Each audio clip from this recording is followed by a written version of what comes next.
बिस्मिल्लाहिर्रहमानिर्रहीम। अस्सलाम वालेकुम प्यारे व्यूवर। ये मेरा प्याज ब्राउन हो गया। जैसा कि आपको मालूम है आज जुमेरात का दिन है, अल्लाह ताला के मेहमानों का दिन है और मैं ये चावल बनाने लगी हूँ। ये मसाले इसके अंदर जाने लगे हैं।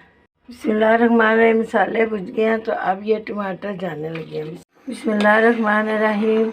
माशाल्लाह माशाल्लाह बंद गोभी वाला मैंने पुलाव बनाया है, तो अब मैं दम लगाती हूँ तो आपको बताती हूँ। बिस्मिल्लाहिर्रहमानिर्रहीम। ये मेरा गार्निश का सामान है अल्लाह ताला के मेहमानों के लिए।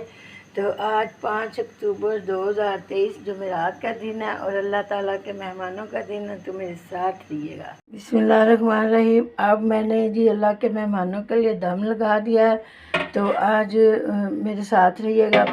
आधे घंटे का दम है। बिस्मिल्लाहिर्रहमानिर्रहीम। अब आधा घंटा हो गया है, तो हमारे चावल बहुत अच्छे से बन गए हैं माशाल्लाह माशाल्लाह।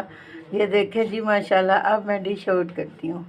बिस्मिल्लाहिर्रहमानिर्रहीम माशाल्लाह। बिस्मिल्लाहिर्रहमानिर्रहीम। अब हमने डिश आउट कर लिया माशाल्लाह। ये देखें ना माशाल्लाह, हमारे चावल बहुत ज़बरदस्त हो गए हैं। आपको अच्छे लग जाए तो शेयर करें, लाइक करें। जिसने हिस्सा डाला उसको अल्लाह ताला सेहत बरकत और ज़िंदगी दे। अब यही दाने मैं आपको चाख के बताती हूँ। बिस्मिल्लाहिर्रहमानिर्रहीम। माशाल्लाह बहुत ज़बरदस्त चावल हैं। अच्छे लग जाए तो शेयर करें, लाइक करें। अल्लाह हाफिज़।